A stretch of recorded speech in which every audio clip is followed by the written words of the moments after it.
हाय दोस्तों, वाहिगुरु जी का खालसा वाहिगुरु जी की फ़तेह। आज की मेरी वीडियो मैं जिस टॉपिक पर ये बना रहा हूँ वो बहुत ही फ़नी और प्रेरणादायक भी होने वाली है। तो दोस्तों प्लीज़ आधे में से मत छोड़ना। अगर ना देखना हो तो पहले ही स्वाइप कर दीजिए। अगर आपने स्टार्ट की है तो पूरी ज़रूर देखना, ठीक है।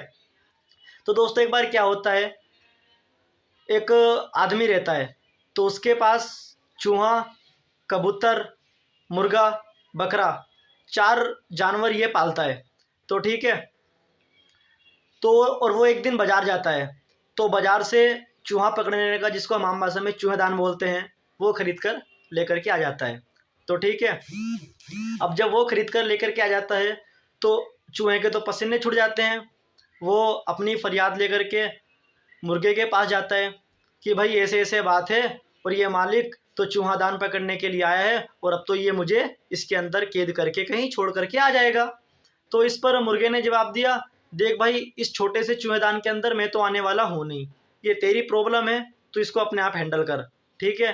वो बेचारा कबूतर के पास गया तो उसने बोला, देख भाई, मैं तो ज़मीन पे चलता नहीं हूँ, ठीक है, और इस छोटे से चूहेदान में मैं आने वाला भी नहीं हूँ, ये तेरी प्रॉब्लम है, तू अपने आप हैंडल कर।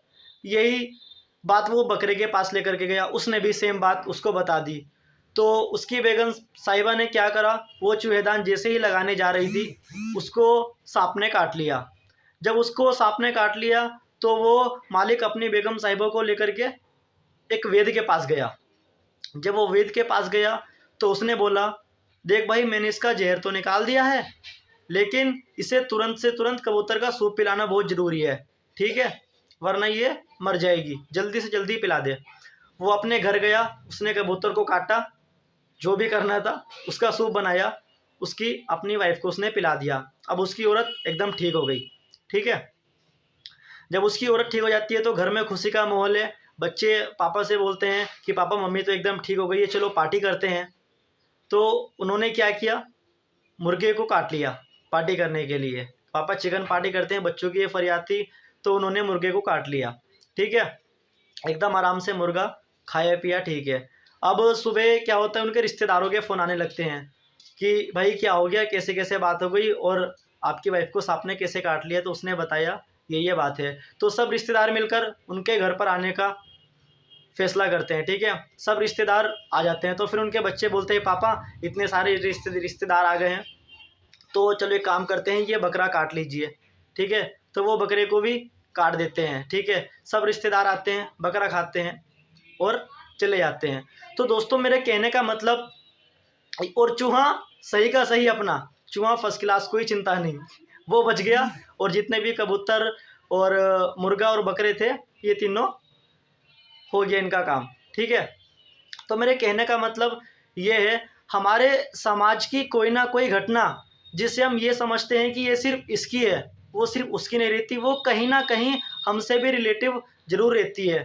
तो आज जो हमारे किसान भाई वहाँ पर दिल्ली में सिंधु बॉर्डर, टिकरी बॉर्डर, गाजीपुर बॉर्डर पर बैठे हैं, हम लोग ये समझते हैं कि भाई ये तो सिर्फ किसानों की लड़ाई है, इसमें हमारा कोई मतलब नहीं है। तो दोस्तों वो कहीं ना कहीं घूम फिर के हमसे भी रिलेटिव ज़रूर है।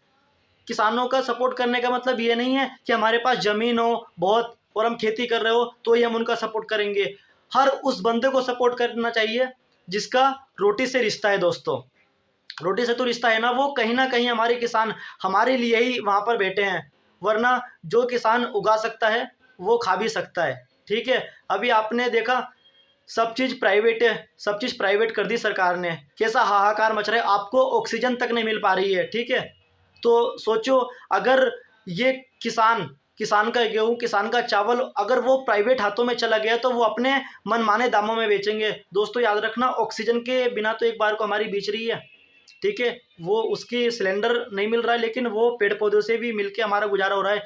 लेकिन जिस दिन ये अनाज गेहूँ किसानों का ज़मीन सब पे प्राइवेट हो गया ना, तो दोस्तों सोचो कितना हाहाकार मचेगा। इस लड़ाई में सिर्फ किसान ही लड़ रहे हैं, ठीक है।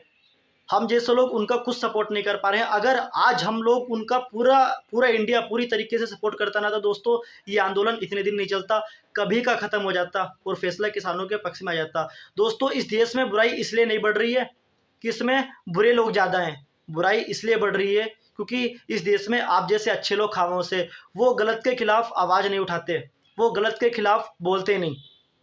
तो दोस्तों अगर जिंदा हो तो जिंदा नज़र आना बहुत ज़रूरी है, और जो चीज़ गलत है उसका विरोध करना बहुत ज़रूरी है। तो मेरी आपसे हाथ जोड़ के यही गुजारिश है, जितना हो सके अपने किसान भाइयों का सपोर्ट करो दोस्तों, सपोर्ट करो। वाहिगुरु जी का खालसा, वाहिगुरु जी की फतेह।